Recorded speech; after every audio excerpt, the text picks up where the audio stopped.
We are so excited that you're here. Thank you so much for taking time out of your busy schedule to be here for this event. My name is Dave White. I'm CEO of Opportunity Stanislaus. I'm going to get us started. And I'm sure everybody knows now where breakfast is. We have a breakfast buffet. Feel free to go back and enjoy yourself. We're going to be announcing, I'll get us started, but we're really here. I think everybody's really excited to meet Quint Studer, to hear from him. We've been looking forward to this for a long time. We wanted to bring Quint back in 2020, but then we all know what happened in 2020. So we are glad that we're here together, such a big crowd, and now navigating through this pandemic. So I'd like to remind you you have a program at your table. And the first thing I'd like to do is make some acknowledgments. I'd like to first thank our sponsors today. I'd like to thank Kaiser Permanente as a title sponsor. I'd like to thank Domo, the Downtown Modesto Partnership, our partner in this venture. And then also I would like to thank, we have a special, I'll make an introduction in just a minute, but we have a new investor who made it possible for us to have this wonderful technology today, and I'll mention that in just a second. And then I'd also like to thank the DoubleTree Hotel for all their, they are an investor in Opportunity Stanislaus, and they've been able to give us some in-kind support for this event today. And then last night we had Ann Ensley, the Greens on 10th, member of our board, who we put on a special dinner for Quint and several in the community, and I'd like to thank Ann Ensley for her support. So first I'd like to ask all the members of our board of directors if you would please stand and be acknowledged for your support. Thank you so much. Board of directors members, please stand. Give them a hand.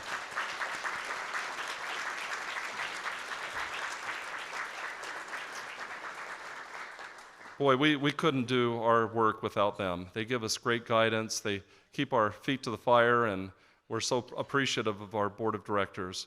I'd also like to acknowledge any elected officials. I know Mayor's here, Mayor Zwollen. I know Manny's here. Any elected officials, if you would please stand and be acknowledged.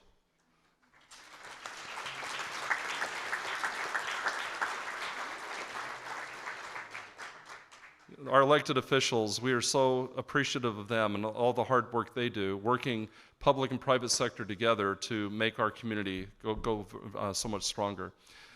And I'll tell you, I couldn't do this work without such a great staff. We have a tremendous staff, and I know how hard they work, and especially we had staff members here last night who were working until 10 o'clock at night just to make sure this event was great. So I'd like to all of our staff members to please stand and be acknowledged.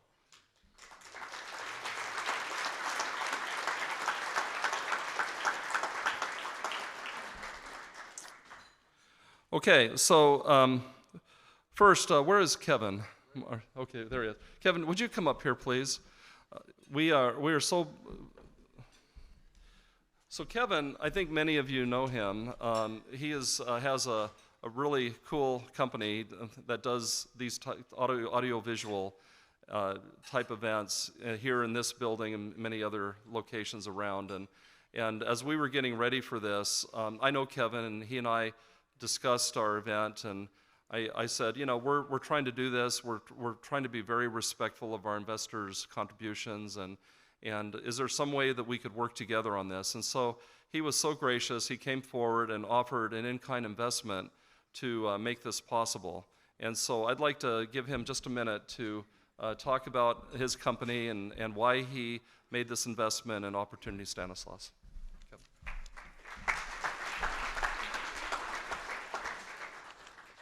Thank you. Good morning. 35 years ago, I started in a video production company, which a few years later morphed into a full-service audiovisual rental and production company. It is my job to make you look good and sound good as you message your internal and external clients. I have more than likely served many of you or the companies you work with over the years.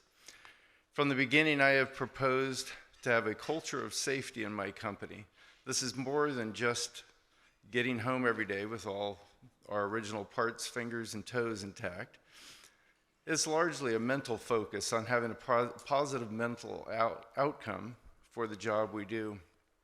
As a licensed rigger, I can hang AV equipment such as sound and lighting and video projectors over the audience head. This requires specialized equipment and knowledge to do with the goal that none of it rains down on the audience. Today's show is ground-based, so liability is at a minimum.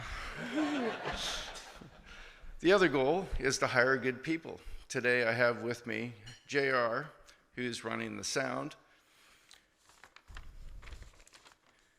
JR knows more about the tax code than most CPAs. Why is this important?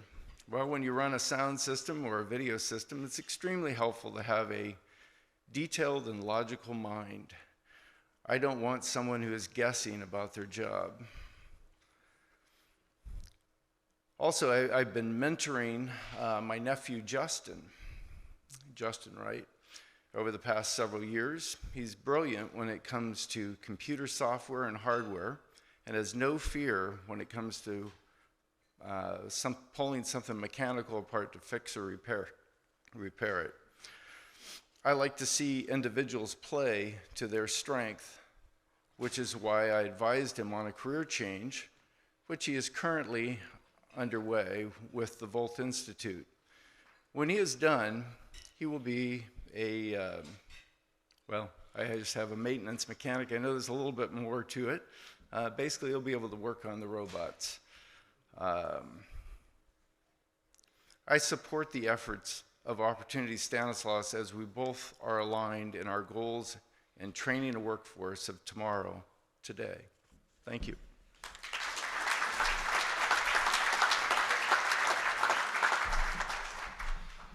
Kevin Wright Productions. And when Kevin told me that his nephew was in Volt, I said, well, I didn't know that. I hear stories like that all the time. So I really appreciate Kevin. I appreciate Volt Institute. I appreciate our partner at Volt, the Stanislaus County Office of Education. It's such a great program. All right, so next, it's my honor and pleasure to introduce to you Catherine Davis, President and CEO of Valley First Credit Union. Catherine is going to help us give the report for our annual report, and then also introduce some guests who are coming to talk about their personal experience. I've gotten to know Catherine really well. She is just a bundle of joy. Everywhere she goes, she spreads sunshine, anybody who knows her. And we are so pleased and honored to have her on our board of directors. She is our vice chairperson of the board. So what that means in a couple of years, probably, you know what that means. Yes, I know what that means. She'll be running this thing. So let me turn the time over to Catherine. Thank you. Thank you so much. Thank you. Good morning, everyone, and thank you so much for being here. I'm super excited and proud to report on behalf of the board of directors every single goal that the Opportunity Stanislaus team had. Not only did they meet it, they surpassed it. And Dave, if I get your team just to stand up really quickly again, this is not a large team, you guys. I want to acknowledge them once more, and they're like, oh, I gotta stand up. You guys, this is a very, very small team. I want to acknowledge them, and Dave, your leadership. These goals are set in conjunction with the board, focused on you, our investors, our business community. And when you think about the things that were accomplished, whether there were training needs, recruitment needs, economic vitality, really focused on our business community, it was just an exceptional year in 2022. And so I can't thank the team enough for making that happen. Before we jump into our main program, super excited today to have some of our clients, our partners, our investors share some of their stories about the impact that Opportunity Stanislaus has had on their life. I'm bummed she's not here in person today, but Elizabeth Urbe, I'm going to announce her. She is with Wow Lash and Brow Bar, which, I think, do they pick me to announce that one? I'm just gonna say.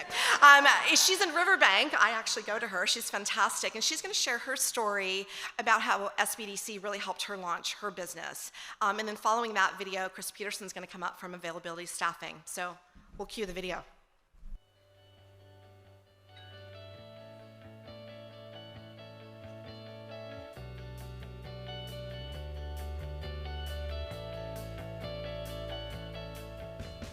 So I opened my business because when I was in beauty school, I found out I was pregnant with my daughter, and I wanted to leave something behind for her, not to depend on anybody. And that's why we're here. Everything here revolves around her.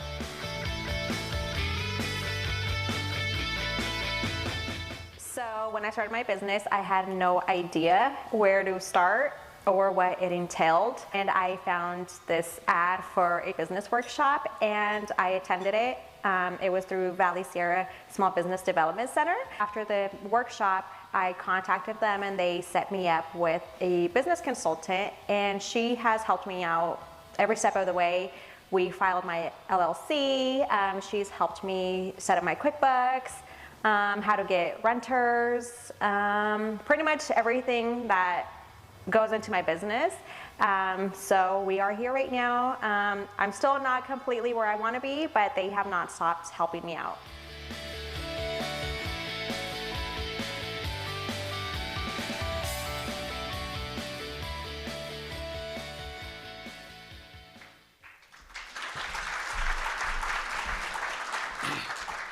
Good morning, everybody. I'm Chris Peterson with Availability Professional Staffing, and I had a fantastic experience this in the third quarter. Rising Tides was a program created through Opportunity Stanislaus, and Amber Edwards championed that, and she partnered with Nikki Tyler on my team to create some content for HR practitioners. And we, through a grant, went down to the city of Turlock and worked with HR practitioners, and they created what's called a Rising Tides 101, Business 101 for HR practitioners. The content that they created and pushed out to all of us that were at the meeting and that is available to all of the investors was absolutely fantastic. It talked about talent engagement. They talked about so many things, what kind of hiring assistance you might need, candidate reflection, testimonials. I mean, the things that they put forth were absolutely incredible. I brought several packets back to our office, our entire team, which were in the HR business, and yet the content was so rich. It was great reminders for our team, but I would encourage each and all of you to really step into it, lean into your HR practitioners and your leadership team so that they can get the content, because we all need it. If we don't get really a tremendous amount of strength coming up from our HR programs in all of our businesses, we are going to continue to limp along rather than really strive forward. So I encourage you to get a hold of Amber and get this program working for you. Thanks, everybody.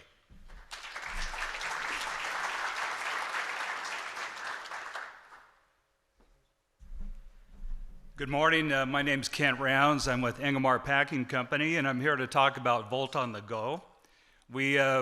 We had our first Volt on the Go on Tuesday. And Engelmar Packing is in western Merced County, and we don't have a lot of opportunities for training or access to industrial training for our mechanics and electricians. So when we first learned about Opportunity Stanislaus, we felt their ability to deliver training to our facility would have great value. So when we were offered the opportunity to have the inaugural PLC boot camp, we jumped at it. So it started on Tuesday. We had 10 employees in there, different levels of experience, and there were 10 very well organized modules. The employees were fully engaged when I looked in on them, and they had great questions. They had excellent materials that were prepared. The instructor was spot on, really had the attention of all of our employees there.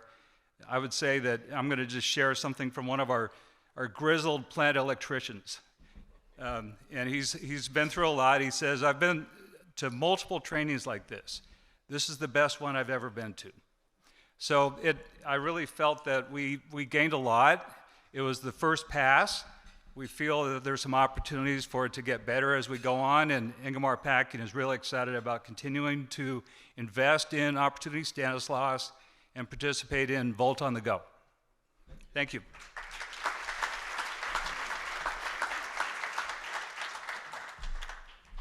Good Good morning, everyone. My name's Alex Pinelli. I'm with MGA Research Corporation. We are an existing company. We've been around for 45 years, and we're predominantly in the automotive testing field, physical testing. 45 years. We've just opened our 9th location here in California. Thank you. 9th location here in California. It is our first time on the West Coast. So as many of you know, California is very different from the rest of the country.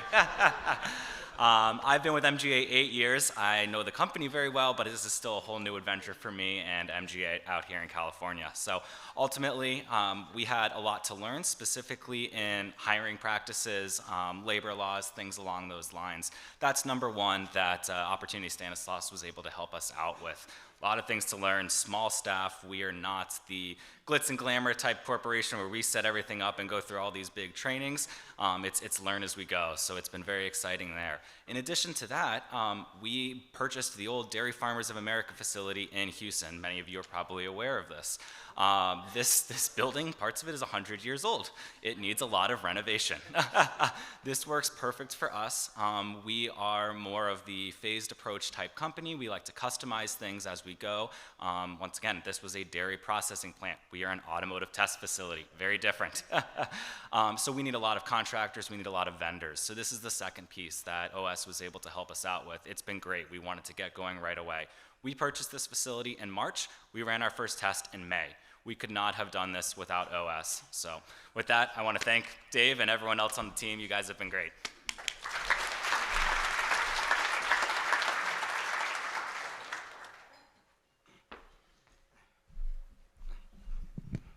Hello, my name is Adam. I'm a former student of Volt. When I started Volt, sorry, I've never done this. I didn't have a job. I was struggling. I struggled with epilepsy. So during that time, I came in the Volt because I've always been a mechanic. I didn't know what to do. So as I came in the Volt, I talked to Kevin. Kevin gave me guidance and helped me to figure out how to get through to get to classes. During that time, I picked up a job at a lumber mill as a low-level mechanic. As I kept going through life, I kept going through the classes, kept learning, kept adapting. My teachers were helping me, guiding me. Kevin was helping, guiding me. Volt helped me get to where I am. As I finished my classes, Kevin came out to me with a big opportunity. The opportunity was to open an olive oil company. And I opened that olive oil company from the ground up. It was a branch that came in from New York. That olive oil company now produces over 300,000 gallons of oil a day. It's a fully automated company. I installed and programmed the automation in that whole program. As I was working there, I got a call from Tesla.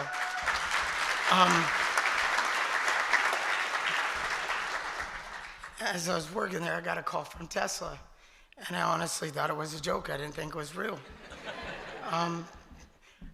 They called me and they said they had an interview for me. And then they called me the next day and asked me if I was taking it. I didn't know how they got my information. But what I forgot was is Kevin gave me the guidance to put my stuff on Indeed. So they found my information off Indeed. I did the interview. They offered me a position. And now I am now a robotics technician and an automation technician for Tesla.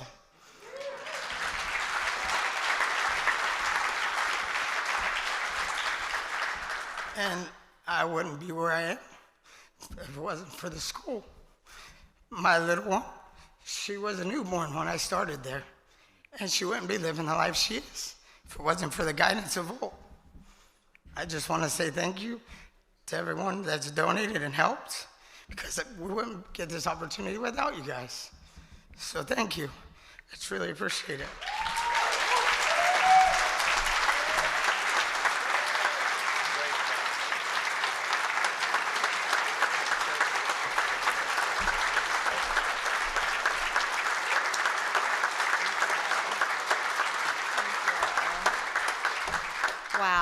thank you so much to all of you for sharing that story. And Adam, congratulations. It's just simply amazing. And thank you for all of you in the room who are investors and make this happen.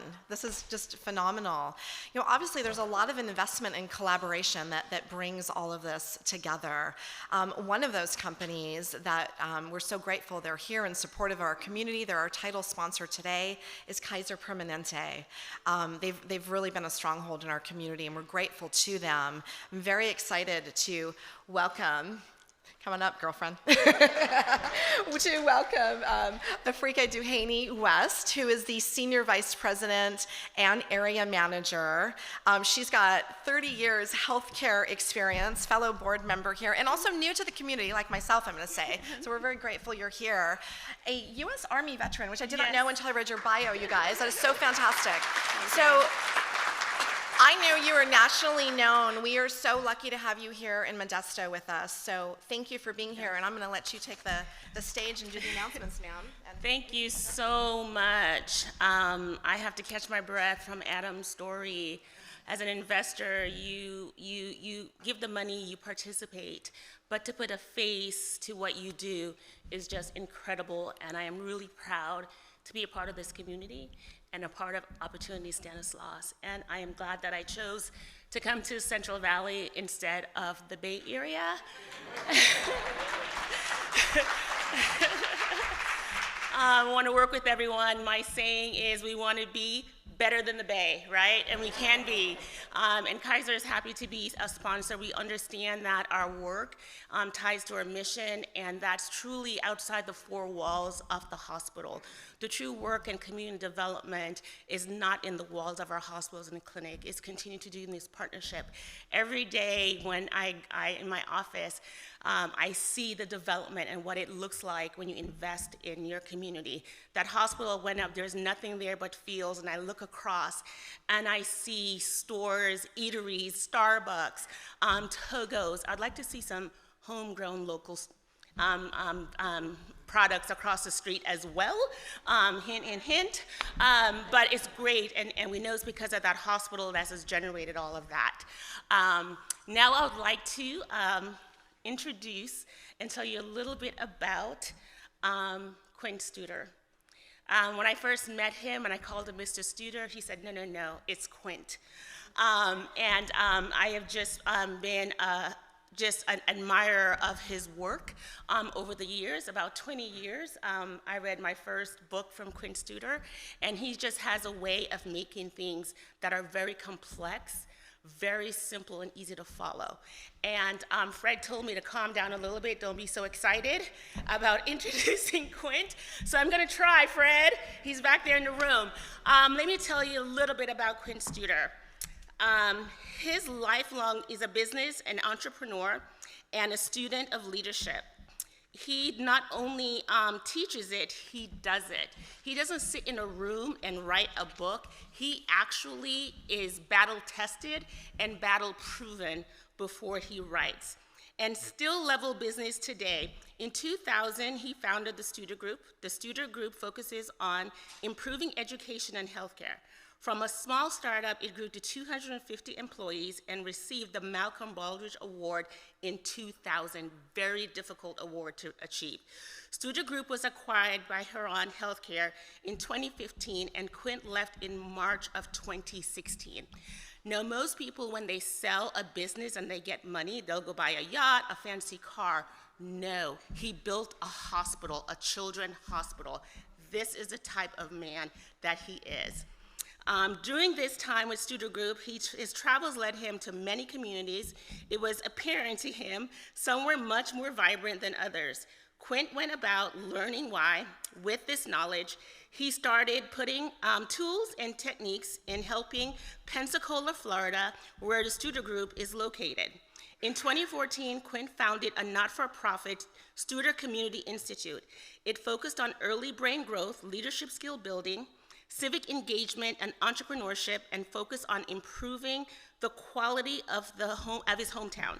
Studer is now sharing his learning with communities throughout the county and country. In addition, he published the book, Building a Vibrant Community. Quint was a great love of teaching, his insights in the book, and he's authored 9 of them. Pensacola has then seen a 34% growth since him and his beautiful wife, he never leaves her out, have made the commitment to make this community great. And when you ask Quint why, he's just like, I just want my community to be great. And everyone saw that, and he kept on getting calls and sharing his knowledge, and that's why he's here right now. His first title book, Business Week bestseller, Hardwired Excellence, is one of the most read leadership books ever written for healthcare. More than 1 million copies has been sold. 1 million copies. So I believe it was 2013, the first publication, Quint? 2003? Yeah. And I went back and did the math, and how many organizations that I've introduced the framework of Hardwired Excellence to, and just me, little old peon alone, a conservative estimate is 25,000 in the last 20 years of my executive. So I should thank you for my accomplishments as well. His latest book, The Busy Leader Handbook, was published by Wiley and reached the number 5 on the Wall Street Journal's bestseller this past October. The book is a desk reference and a pocket guide for anyone in a leadership position. It's also a blueprint and a training resource for creating effective leaders at every level. So I am going to go over some of Quint's accomplishments. He became president of Baptist Hospital in Pensacola, Florida, leading that organization in the top 1 percentile of hospitals nationwide in patient and employee satisfaction. Received the 2010 Malcolm Baldrige National Quality Award. His firm had 250 employees and had helped more than 1,000 healthcare organizations move forward in higher performance. I was benefit from 3 of those organizations that we brought Quint in. Quint served as a role model for hundreds of CEOs and other administrative leaders around the country. Inc. magazine named Studer its Master of Business, making him the only healthcare leader to have ever receive this award. Yes, you could pause. And I'm probably embarrassing him now. He doesn't like all this stuff. Modern healthcare has chosen him twice as one of the 100 most powerful people in healthcare for his work on institutional healthcare improvement. Advertising Age also honored him with the first Healthcare Marketing Visionary Impact Award in 2014. Becker's Hospital Review recognized him as one of the 40 smartest people in healthcare. And with all of those accomplishments that Quint has garnered over the years, I asked him, well, how did you get all this stuff done? And you're brilliant, you're a genius. He says, I really have not had a new idea. I'm just able to put it together. And when you ask him, well, what is the greatest accomplishments and that you've had, he didn't list any of these things. He lists 3, and he did this last night. It was a children's hospital, right? A YMCA, right? And a ball field and I think he said, just watching those children being able to be in a safe place to enjoy baseball. Those are the 3 things he mentioned. He didn't mention any of those accolades that I just talked about. And without further ado, it is my honor and my privilege to introduce a staple and a mentor in my life, Quint Studer.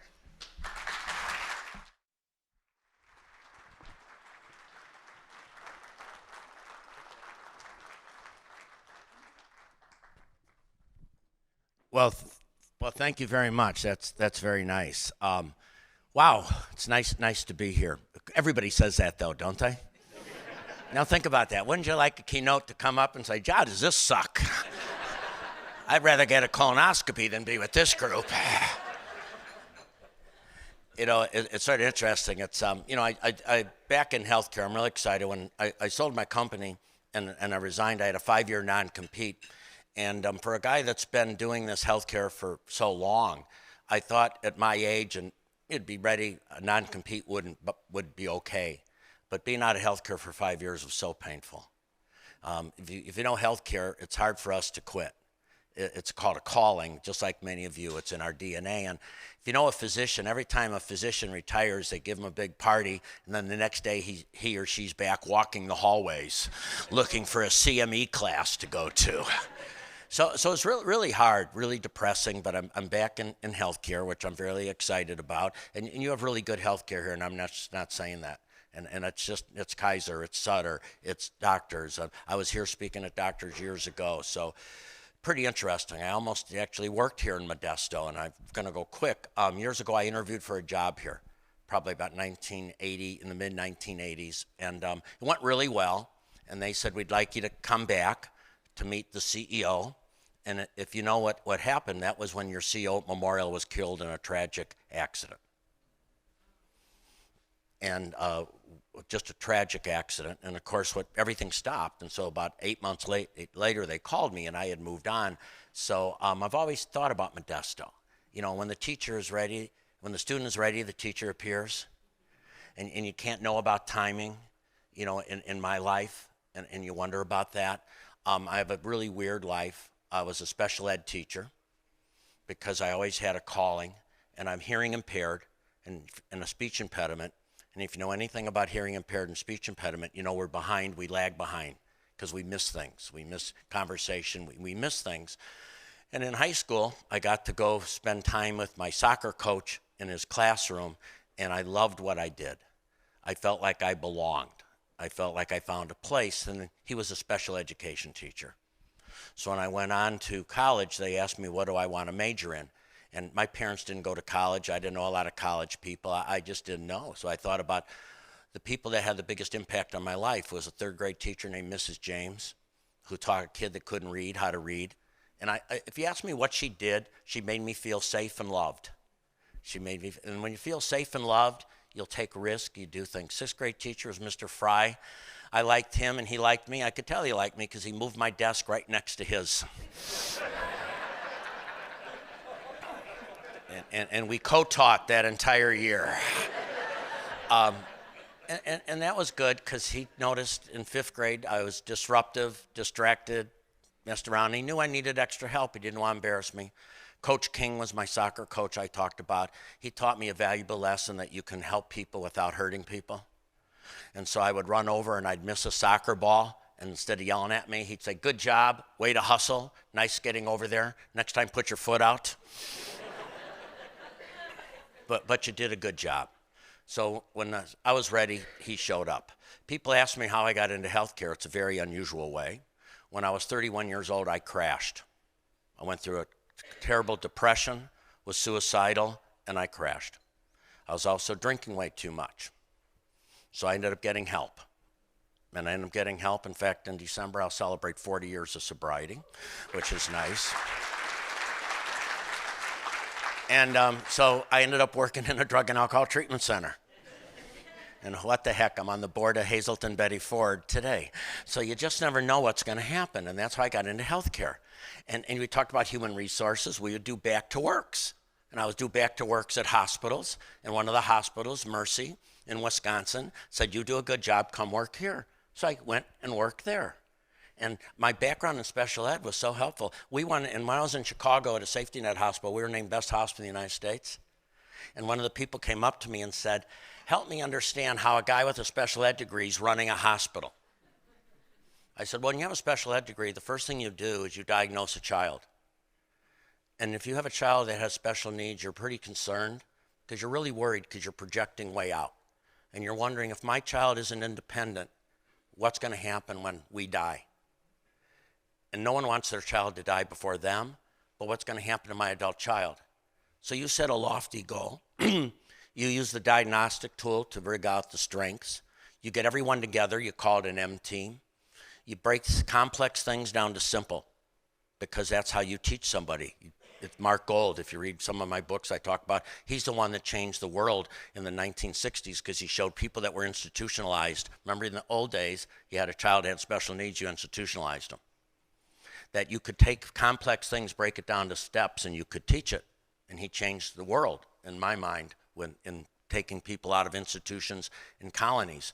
So anyway, so I told him about it, and then you do a lot of reward and recognition and consequences. When I got done, he said, my God, I wish I had a special ed degree. And so it's sort of what I did. And then I went and got this stuff, and who knows how this thing, I don't have a career path. I just sort of do what's in front of me. And I got into this by purely accident. I got into this, and I didn't plan on it. One time somebody came up to me and said, could you ever do for communities what you do for hospital? I said, no. It's way too hard, and it truly is. Because see, if you run a hospital, you're the boss, you set the goals. Can you imagine if somebody got in front of the community and said, here's all your goals? The other thing you do is you get to hire. Can you imagine if you could say to people, we don't know if you're going to live in our community, we want to interview you first? Okay. The other thing you can do is you can fire people. Do you ever feel like firing somebody in the community? You're at a city council meeting, you just want to say, okay, third time, you're out of here. Go to the bay. Anyway. So reality, this is really hard. And I got into it was purely accidental, and it's in my book, if you haven't read my book. In 2005, two things came about at the same time. Number one, Gallup was looking at my company, and they said, what you work at hospitals they do better than those that you don't work with. We want to study your company. Number two, when I met Jim Clifton, the chairman of the board of Gallup, he said, we just did the biggest study ever on it's an economic development study, they called it. Why do some communities thrive and some don't? And he said, it's not location. Because right away you think, well, it's location. They got water, they got sun, it's location. And we go around, somebody says, well, come on, Quint, this is easy in Pensacola. You got nice weather and you got beaches. I said, and we sucked with that nice weather and beaches too. So that's just not it. So I got into it's called Soul of the City, and I just researched it. And then I came back to Pensacola, and once the light turns on, you can't turn it back off.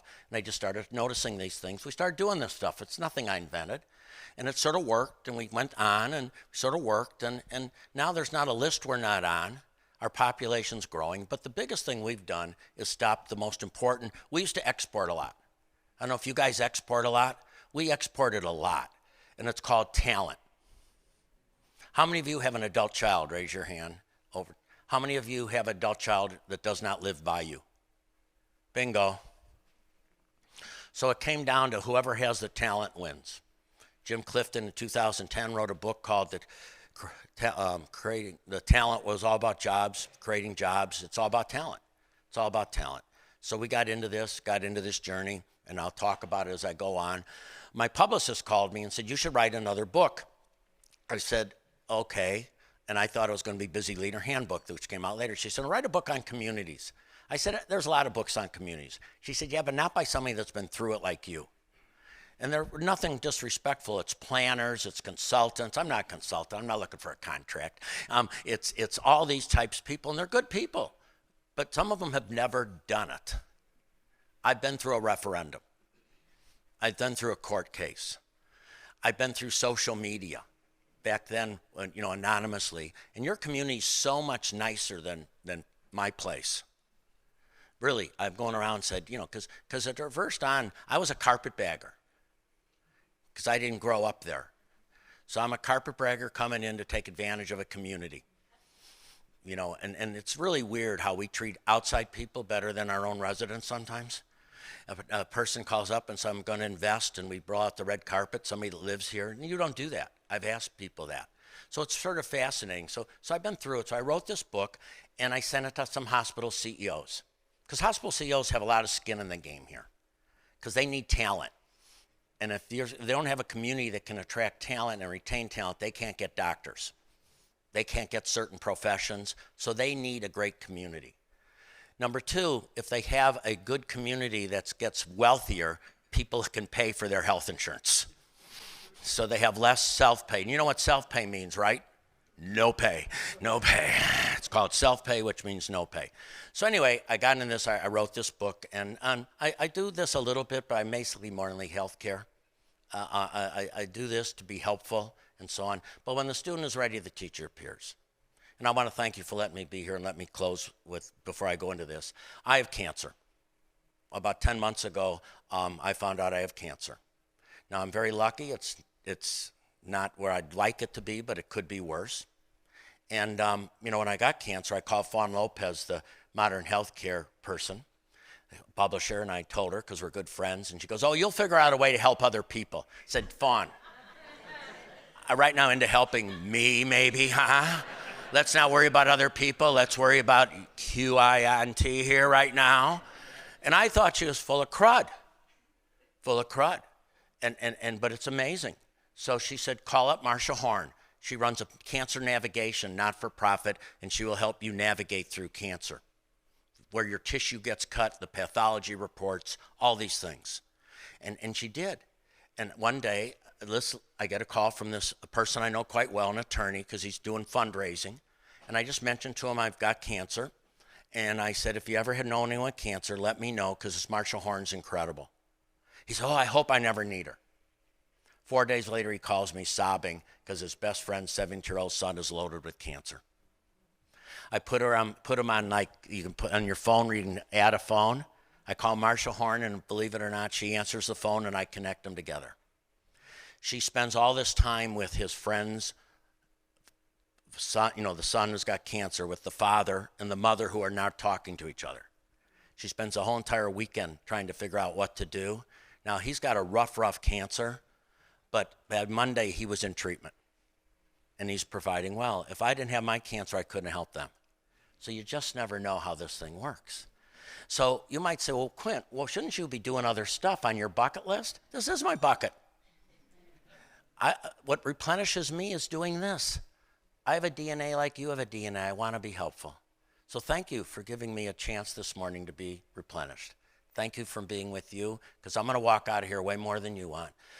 My sponsor in recovery, I used to say, "Thank you, Norm." He'd say, "The one thing we'll never agree on is who should be thanking who." So thank you very much. So that's how you can get a hold of me. You can get a hold of all my free stuff. We have lots of free stuff on the website. Really, you won't regret it. We have lots of great stuff for leadership, great stuff for supervision. What I want you to leave with is how to retain talent. How to retain talent. We talked about that with OS and all the great stuff you're doing, because it's not about recruitment, it's about retention. 4 steps in building a community, all based on research. John A. List, who's the chief economist at the University of Chicago, he's the most downloaded research economist in the world right now, will tell you that everything I'm going to tell you, he can show you from a financial perspective, can be backed with research. The 4 gears for turning a community, because how do we keep it simple? It all sort of works. And managing change. The challenge is we're into change management, and most of us we're working that. I happen to be on the curriculum committee of the Harvard Business School, and we basically came up with what's the most important skill a leader needs, and it's managing change. So I'm going to walk through a little bit of managing change with you. So that's the book. I just wrote it. And by the way, every single dime and dollar, every single. And sometimes when they say all the profits are going to go to something, there might not be profits. And they usually take out the cost. I get it. My wife and I pay for every single book ourselves, so every book that is sold goes into early brain development for children. So this is a fundraiser. So capital follows talent, and talent follows place. And isn't that what we're all looking for? It's called I belong here. This is my place. I don't want to be anywhere else. So at one time locally, most local communities were owned and driven by locally owned organizations. There were locally owned banks. Now, what was the power of a locally owned bank? Small business loans. And I'm just walking you through. Communities were built on locally owned banks. Locally owned media, usually the publisher of the newspaper lived there for years and years and years, and you could count on local media to be a big pusher. Not wrong or right, but most places don't have local media anymore as they used to. Local healthcare, and you don't have locally owned healthcare per se, you're big players, but you are very fortunate because you have good healthcare. But the challenge today is sometimes the CEOs don't stick around. Where in the old days, if you were a locally owned hospital, the CEO would be there forever, so they invest in the community. The fact if you've got places like the sponsoring here, Kaiser, that are sitting here investing in the community that they talked about, is really not that true anymore. Usually the CEO will stay about 3 or 4 years and then they move on because they're moving up to another type job. And of course, locally owned businesses. And you got to love the locally owned businesses. And sometimes we romance businesses that aren't in the community and not thinking about romance in the places that are in our community. It's sort of like myself. I've been married for a long time. Should I be working on recruitment?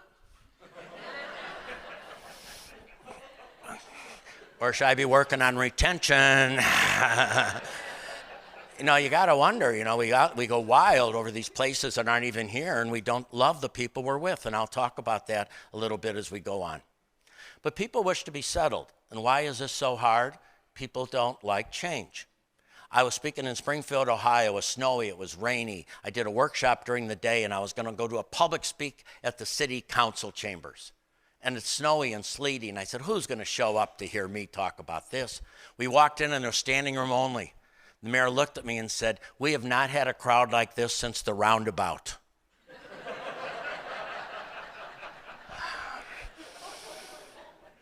How about changing one-way streets to two-way streets? That's fun, ain't it? Oh yeah, that's fun. Yeah, downtowns don't do well with one-way streets. Anyway, but when you go to change them, they all go wild, wild, wild. And we'll talk about that. So we're unsettlers. That's what we are in this room. You're unsettlers. You're disruptors. Because if you don't unsettle and don't disrupt, everything stays the same. And it can't stay the same. You're either getting worse or you're getting better.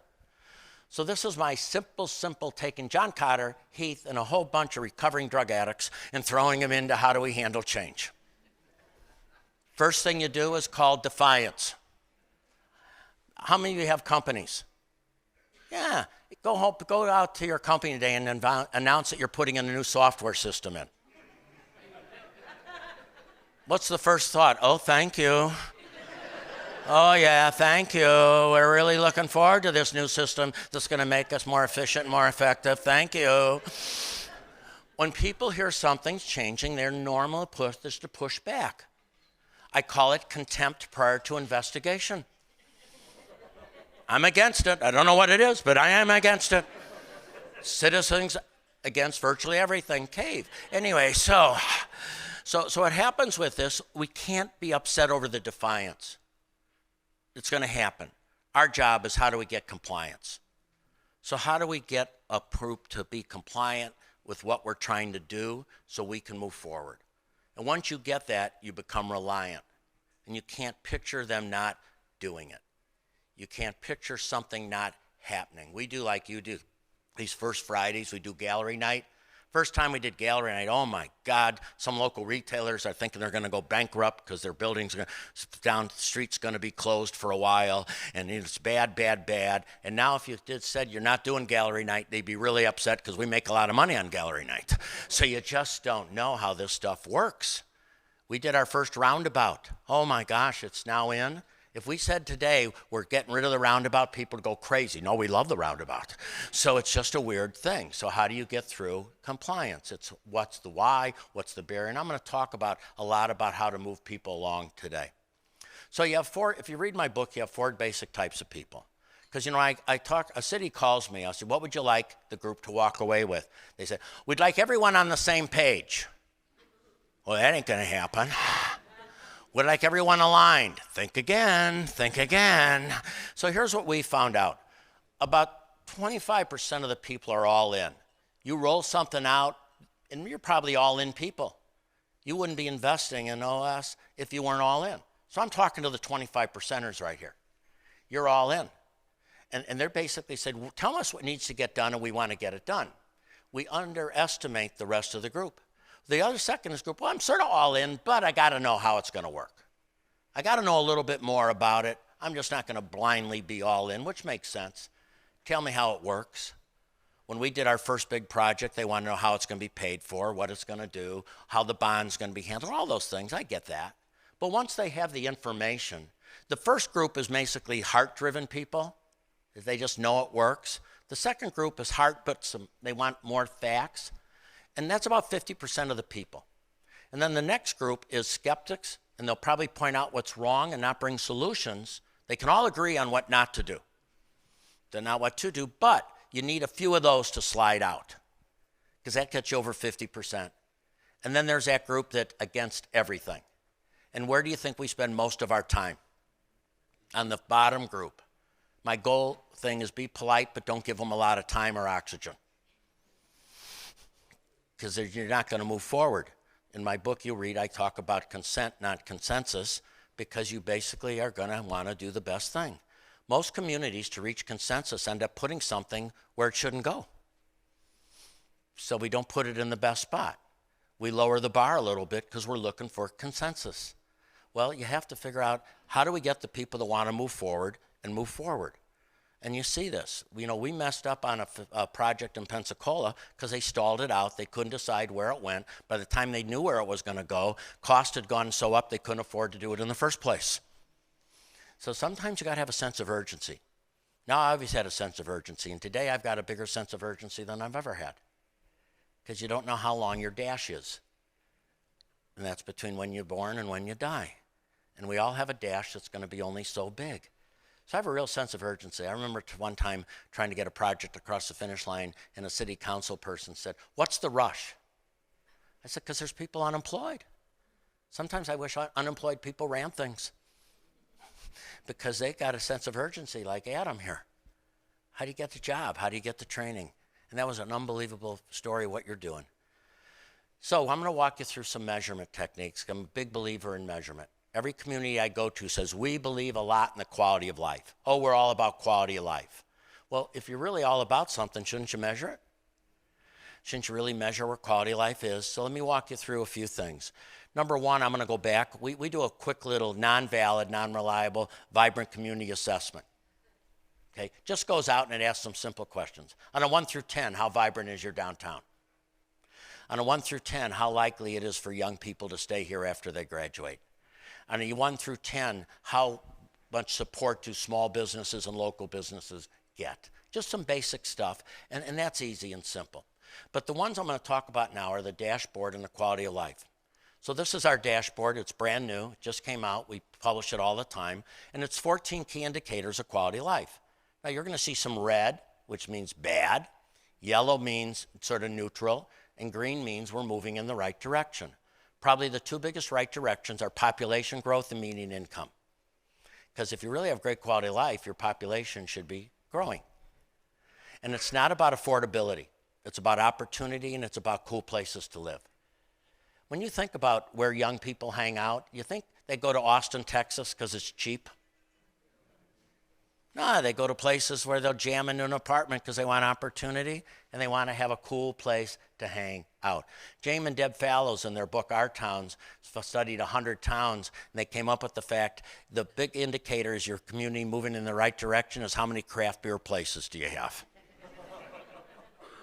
And that's pretty interesting. So that's that. Now, if you ask me where I'm focused right now, it's preterm births. We have too many preterm births. So that's sort of where I'm focusing. How can we reduce preterm births? I think the best place in the United States is Hamilton County, Ohio, that has done a marvelous job reducing preterm births. In fact, we have a phone call with them next week to figure out what can we do in our community. Because you have preterm births. I have a Studer Children's Hospital. We fill up 72 NICU beds every single day because we have too many kids being born that aren't full term. So there you can sort of see our dashboard. I sort of like it. Now, James Collins in his book, Good to Great, says you have to look at the brutal facts. And that's really hard in a community because we don't want people, we got people that are paid to say good things about us, and you have a lot of good things. And I'm going to talk about those. But we also have to look at the brutal facts. And I like this, looking at the brutal facts.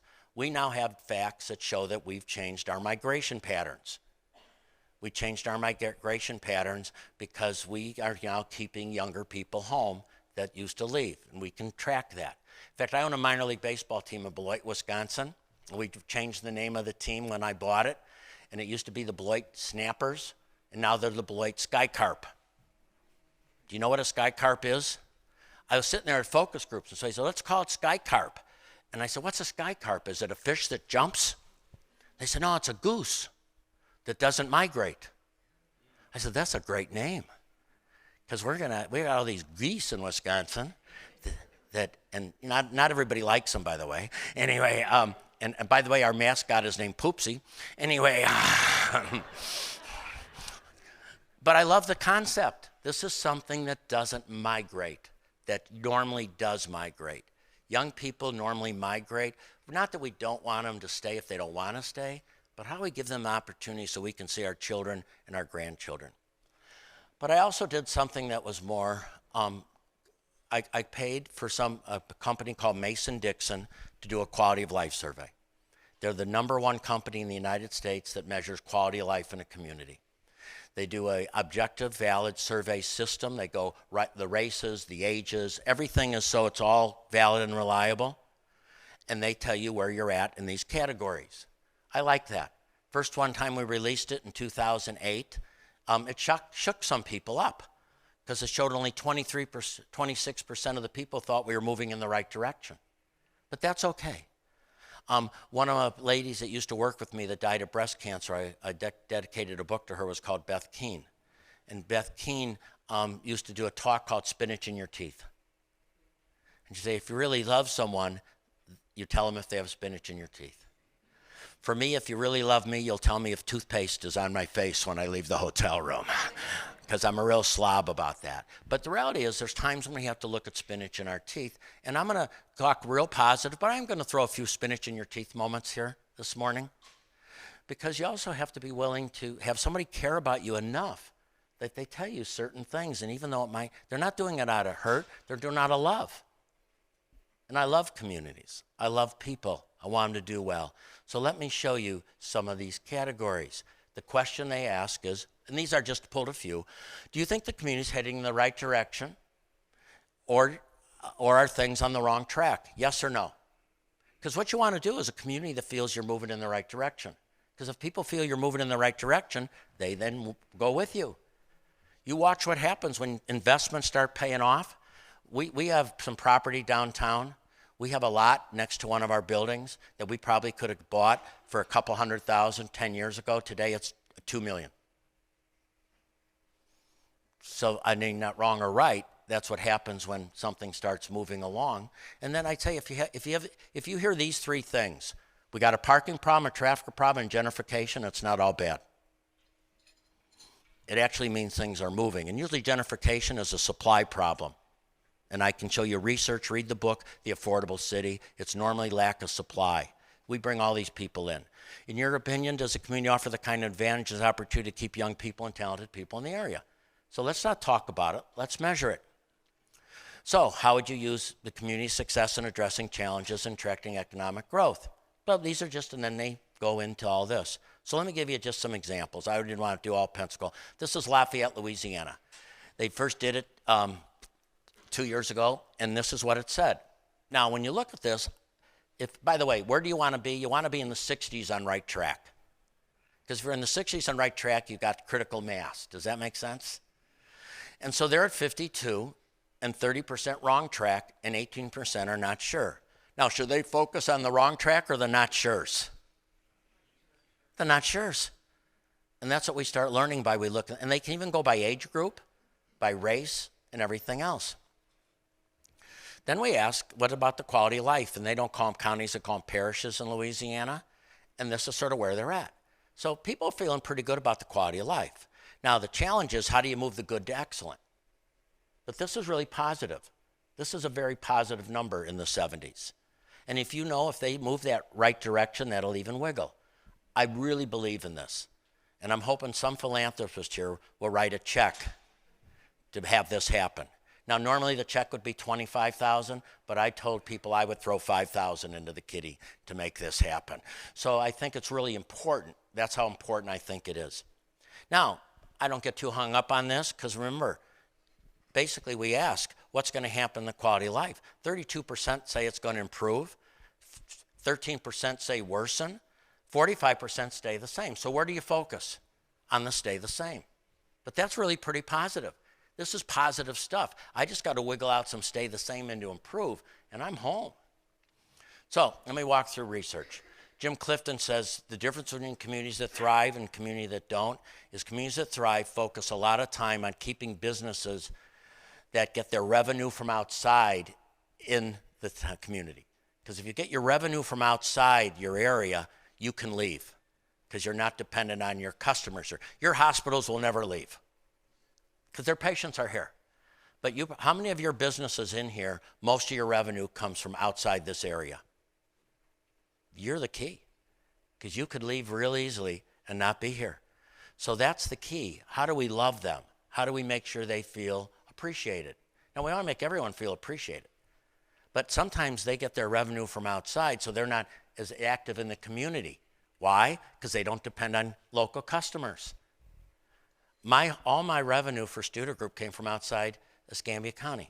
I was never on the chamber. I was never on anything. I was out traveling the country building my company. That's just how it was. How did I get involved? The city manager called me up one day and said, hey, would you move your offices downtown? I said, well, let's talk about it. He said, would you also think about maybe moving your team downtown? I said, God, I'd love to. Anyway, so who knows? They help startups, and you should feel really good about what you're doing at startups. And they have a vibrant downtown. I encourage you to go to the website Vibrant Stillwater or one at Acadiana, because you'll see some places in a vibrant. So let me talk about what a vibrant. Now, if you have a local college or university, it's even another win if they're making sure they're developing entrepreneurs. If they're creating entrepreneurs that stay in the area. Probably the most successful college in the United States for developing local companies is MIT. They just run a whole bunch of them. You know, another good place is Madison, Wisconsin. You guys in healthcare ever heard of a thing called EPIC? Guess where it came from? Madison, Wisconsin, and it's huge right there. So that sort of happens. So each community is a little bit different, but most of them have struggled with either overwhelmed or gridlocked, coordination, change management skills, inconsistent messaging. And the other thing is allowing generalities, and let me give you my thought. Allowing generalities is when you hear people in the community say something without any data. Have you ever heard this? Everybody's unhappy. No, I had a doctor came up to me one time and said, you know, all the physicians are unhappy. So no, they're not. They've never all agreed on anything in their entire life here. When people say, all the people in the community are upset, tell me who you've talked to. Make people be specific. Make people carry their message instead of acting like they have a whole bunch of people with them. You can't allow generalities, because if you do, then people start seeing ghosts and they start moving forward. And that's called being too silent. We were going through this rough project and people were ripping me. I'm a carpetbagger, blah, blah, blah, blah, blah, blah. One of the guys that worked for me came back and said, hey, Quint, my wife and I are outside out with dinner with some people, and this guy was really ripping you. I said, oh, what'd you say? He said, oh, nothing. I didn't want to make anyone uncomfortable. I said, well, I think you just told him you agree with them, don't you? You can't be silent. So let me move on a little bit. What makes hope of communities move? Do you have the solid measurement? What's your burning platform? Because you got to align people. John Cotter of Harvard, when he talks about how do you make cultural change, you have a burning platform. Now, you're going to have different burning platforms for different stakeholders. Our burning platform overall was we want to keep our kids home. We want our grandchildren and children to come back. Ours was talent. Yours might be something else. So then you need a critical mass. You're the critical mass. You're the critical mass in here right now. And then you have to move through some pushback, but you got to maximize the wins. You have some really nice wins in your community.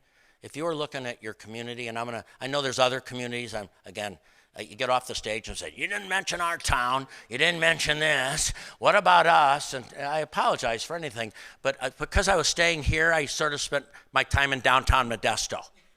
If I would have stayed in your town, I would have been walking around your town, I promise. You got some really good things here, and I said you're probably on, if you're looking at going all around the bases, you're on second. You're on second. You're not on third or home, but you're on second. And I'll talk a little bit about why you're on second and what I think you need to do and get all the way around. So you got to maximize the wins and never declare victory. So let me go into the gears now. Of course, you have to have safety. And I really liked your downtown. I felt safe everywhere I walked yesterday. Now, I wish maybe that's because there weren't any people there. But anyway, but I did feel safe. I did feel safe, you know what I'm saying? And it was light. You know, and so on, but I did feel safe. So now let's go into the gears, if you don't mind, because these are what turns quality of life. Number one, with vibrant community, it's all about downtown. How do we make a downtown hum? And people would say to me, well, all you care about is the downtown. Nope. What I care about is getting our talent home and keeping it home. Downtown is not a goal. Downtown is but a tactic. And according to Gallup, if you want your talent home, you've got to have a cool downtown. You know who else likes cool downtowns? Baby boomers. They sort of want the same amenities, just different times. Anyway, you ever notice my wife and I look at each other 8 o'clock down, wonder if we can go to bed. When I was young, I didn't even think about going out till 10 o'clock. I haven't watched the 10 o'clock news in years. We sort of look at each other and see who's going to make the first move. And then we use the example, let's get ready for bed. Well, you know how long getting ready takes, don't you? So what are the key? Number one is programming. Most cities need a full-time person that wakes up every day, say, how do I program to get a lot of people downtown? You have those 2 cool streets, Josh. How do we get those humming? How do we get those humming? If you go online right now, look up Pensacola Foo-Foo Fest. It's 3 weeks of downtown activities going on.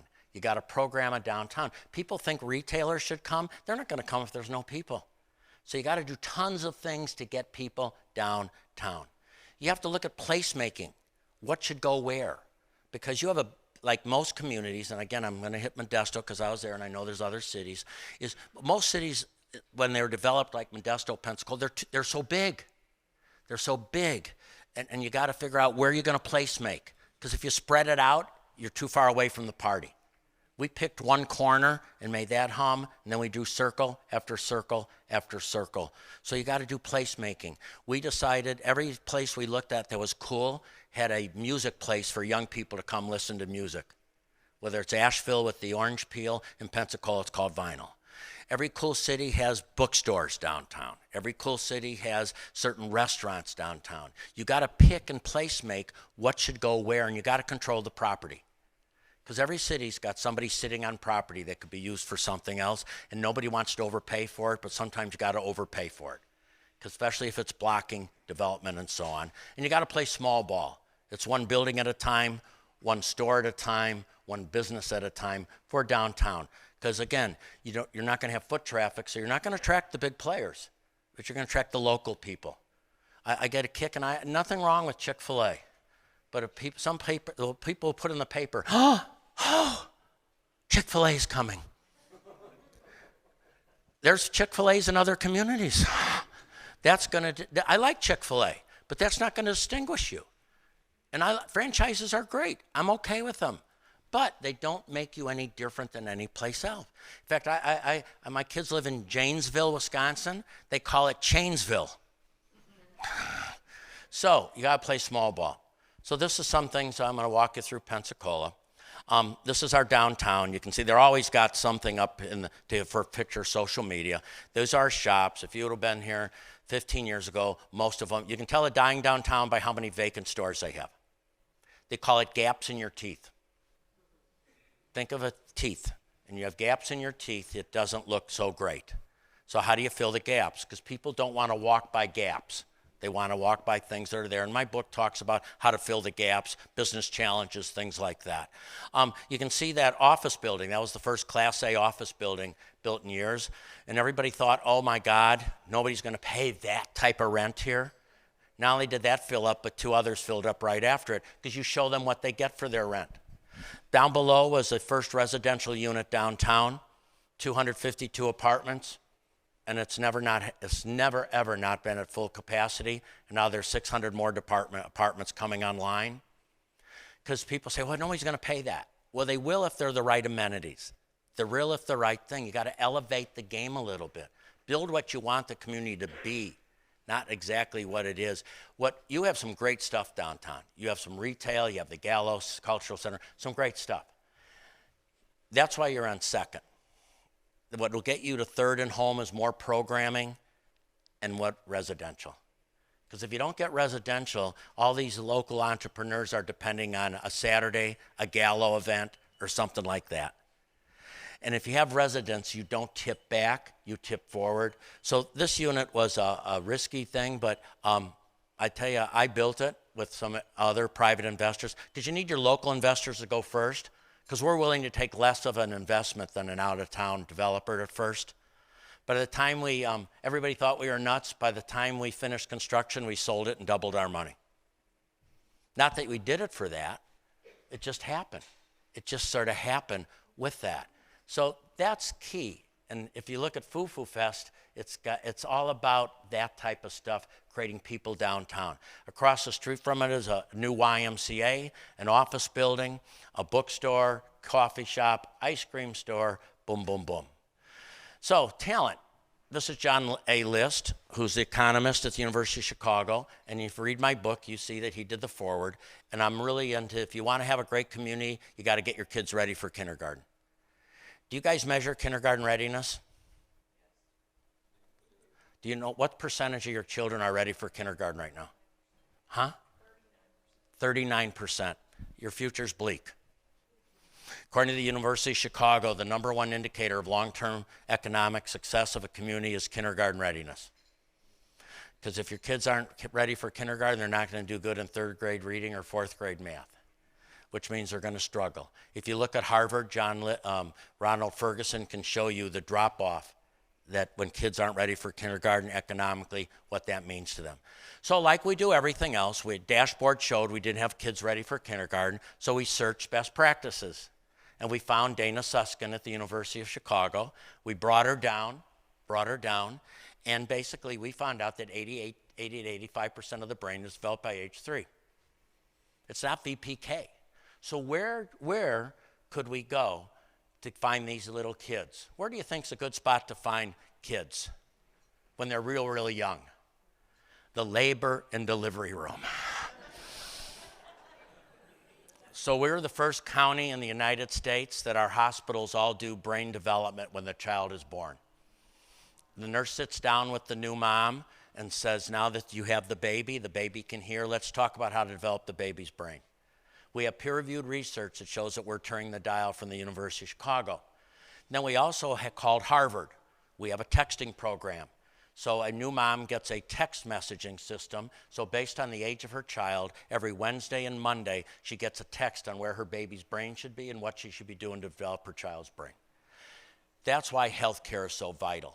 Somebody asked me the other day, Quinn, if you had $1 billion, what would you do? I said, I'd make sure every hospital does early brain development before that child leaves the hospital as part of the discharge planning. And you have good healthcare providers. That 39% is a number that you should track all the time, because that's not the short term, but that's the long-term health of a community. This is called the basics. This is the texting program. Now, it is pretty expensive. It's $2 a year. You do this better than most. This is economic development. We did the same thing you did. How do we help small businesses develop? Most small businesses, if you've read the book E-Myth Revisited, my favorite book for small business, it doesn't go, people don't not make it because of passion. They have passion. They're very committed. It's how to run the business. And that's where the challenge comes in. So we do many of the same things you do. We do all sorts of things. Business challenge is $50,000 for a best business plan, and then you get some space with it downtown. It has to be downtown. And round tables, it's just all stuff that you can do. We did do research. We sent my chief entrepreneur officer, who's no longer my chief entrepreneur officer, he's now the mayor.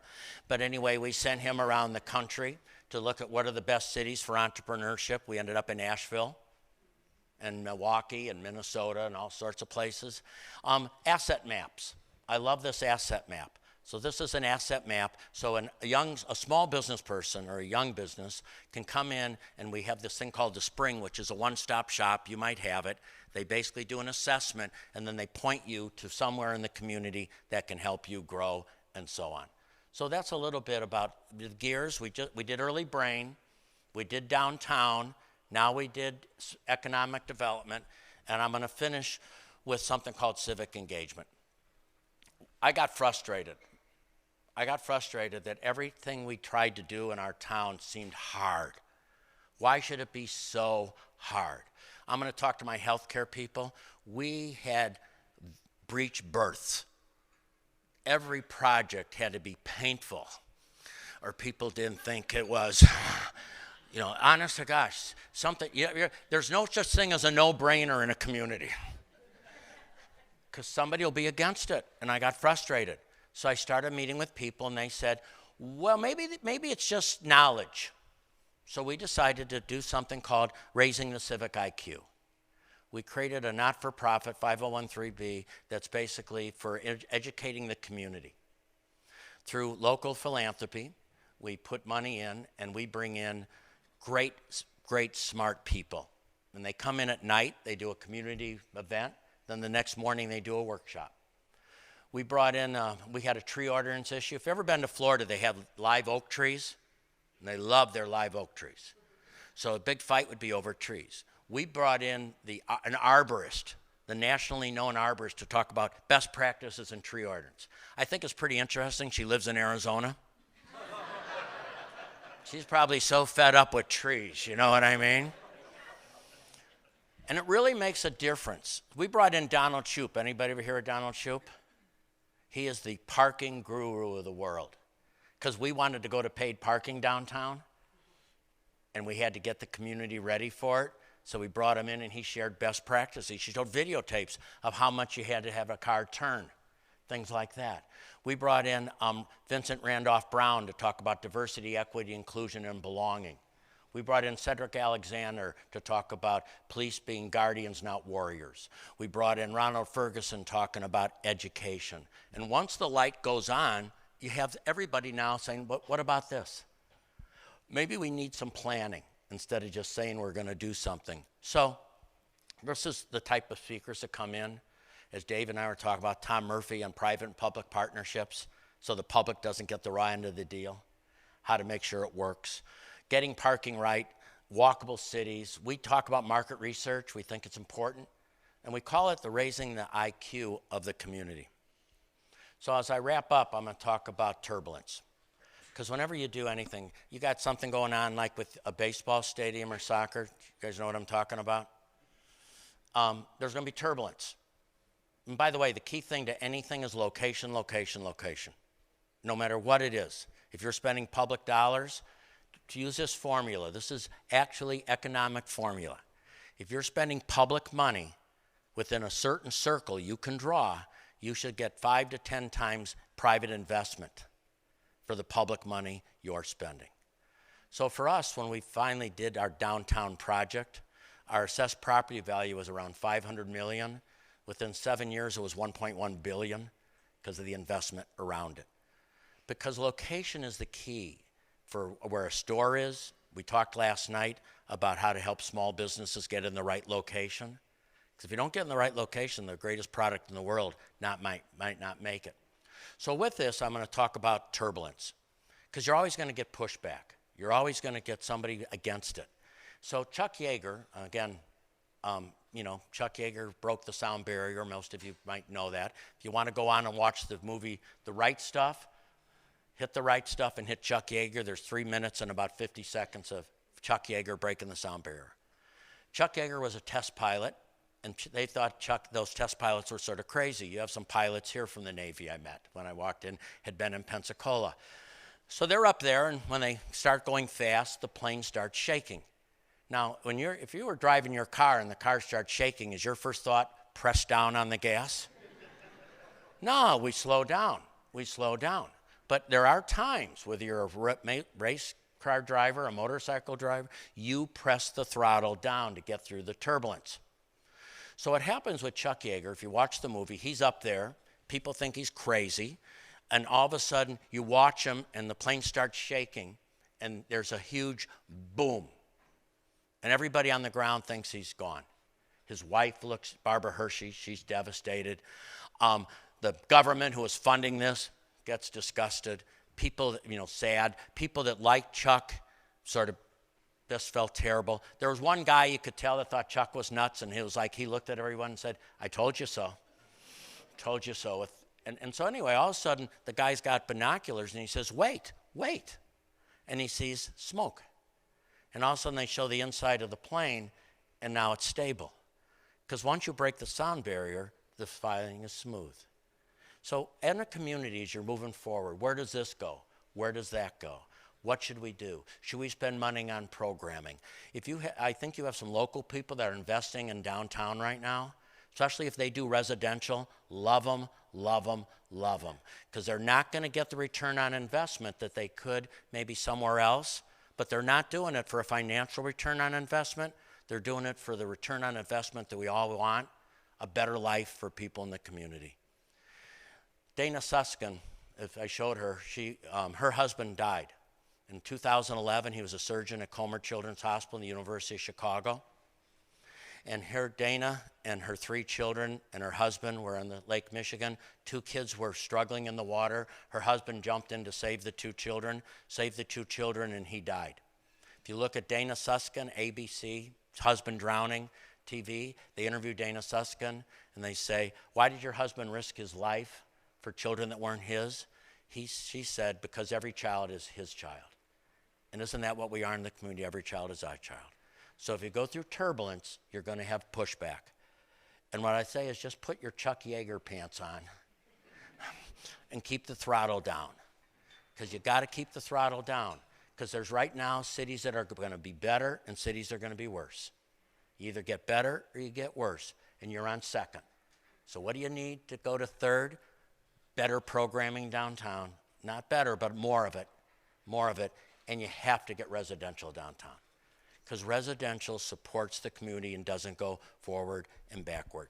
So, the world belongs to people who can do something that normally people can't do. One thing that's interesting about coming to Modesto, people say, it's a great place because you're 2 hours from everywhere. Isn't that goofy to tell people that? It's like, come live here because you can get out.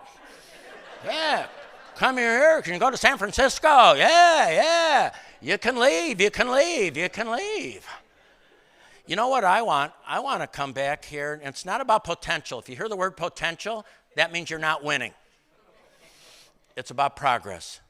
You know what you want is you want people in San Francisco to say, hey, you know what's great about living in San Francisco? We can get to Modesto. Thank you very much for allowing me to be here.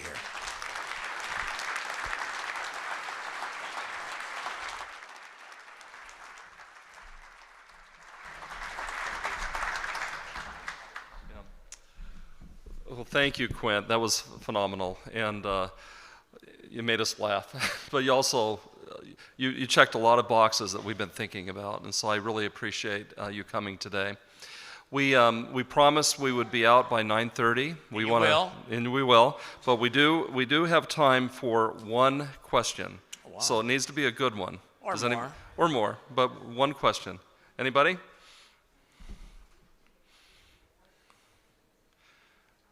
Nobody has any questions?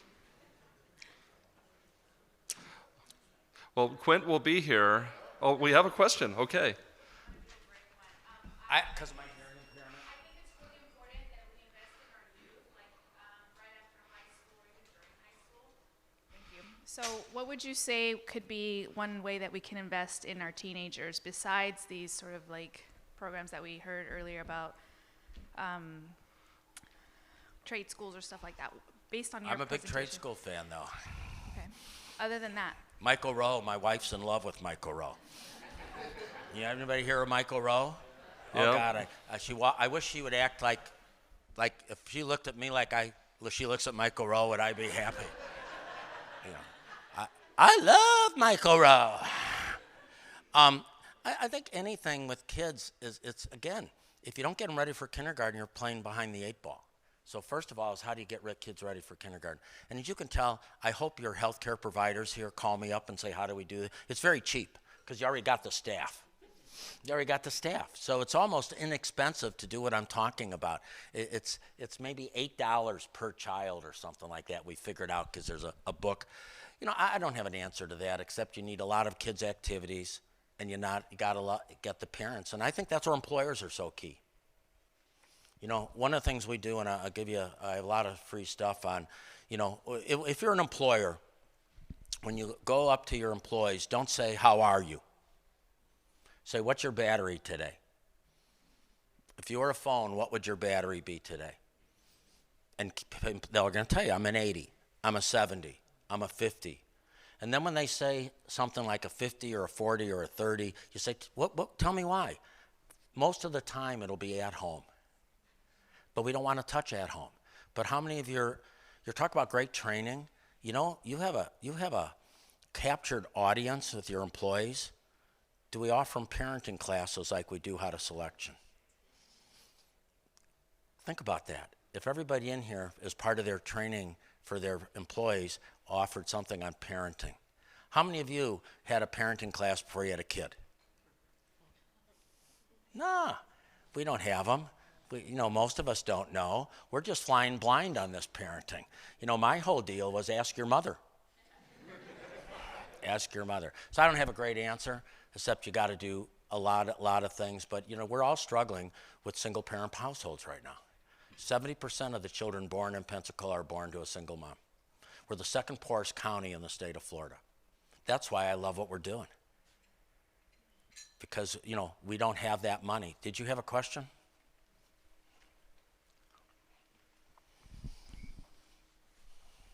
What a smart-looking young man he is. Yeah. So Quint, so I'm that naval aviator he referred to. Grew up in Pensacola, family lives in Pensacola, and we had a good discussion before. One of the things I asked Quint about here and knowing Pensacola was the homeless issue. How did they tackle that? And you had mentioned one of the things about public servants getting backbones. Can you elaborate on that for the group? Well, let's fit. I think you got to get out of here right now, don't you? I said I'd get you out of here at 9:30. I have 9:25, but time you get up, time you leave, time you put the stuff away. We're all struggling with this issue across the United States. And what I will tell you what we struggle with is not giving public officials the backs. And they need our backs. So I got a letter I was telling over the weekend, a text, and people are interested. When they write the mayor, they write me too. And they say, oh, we were downtown, and it's crowded, and there's not enough police downtown. We didn't feel safe. Mayor, you really need to do something about the panhandlers, the urine smell, the good news about legalizing marijuana, it does cut down on urine smell. But anyway. Now, you ever been to New York lately? Imagine if it's legalized. Because it's wild in New York. So anyway, what we found was, I said to him, hey, great idea. Why don't you get all the realtors in town who are impacted by this to send a letter to the city saying we need you to toughen it up. Because when they do, they're going to get hit. Because I've been there. So we had our downtown improvement board said, can you post this to not feed and the panhandlers not give them money? So we posted it. Next thing you know, we had this group just boycotting us, protesting in front of our stores. They were mean, nasty, lousy people. So what we did is I sent people to study other cities, and we found out here's what we learned.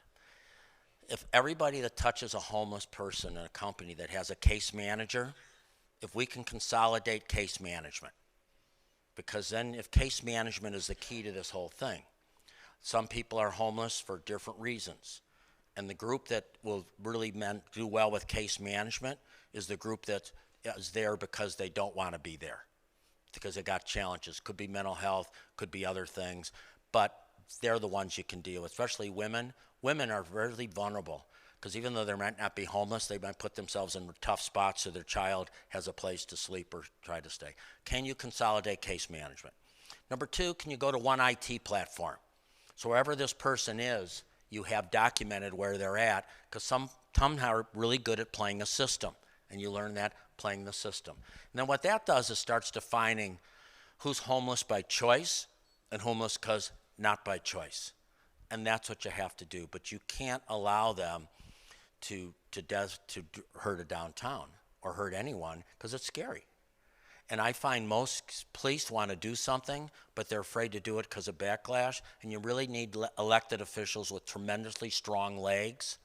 But what happens is the people that show up at the city council meeting we like to talk tough behind the scenes, but are we willing to go out and make a statement and so on? So anyway, I don't have an answer except case management, IT, and let the police do their job when they need to do their job, because safety is really, really paramount. And you know, how many cities have you gone to that you wouldn't go back to now? And that's bad for everybody. But you need this group. This group needs to say, hey, we're willing to look for answers, and elected officials, we will back you when you start making some tough decisions. Any other question? Gosh, I wish I had, can you ask me something simple? Simple? And if anybody has any questions, please come up, and he'll be here for a while. And we're so thankful for him coming. I know he's going to talk to our healthcare providers. As you leave, we have a gift bag for you. So as you depart, go out this back door, and our staff will give you a gift bag. And I want to wish everybody a very happy holiday season. Thank you so much. Thank you.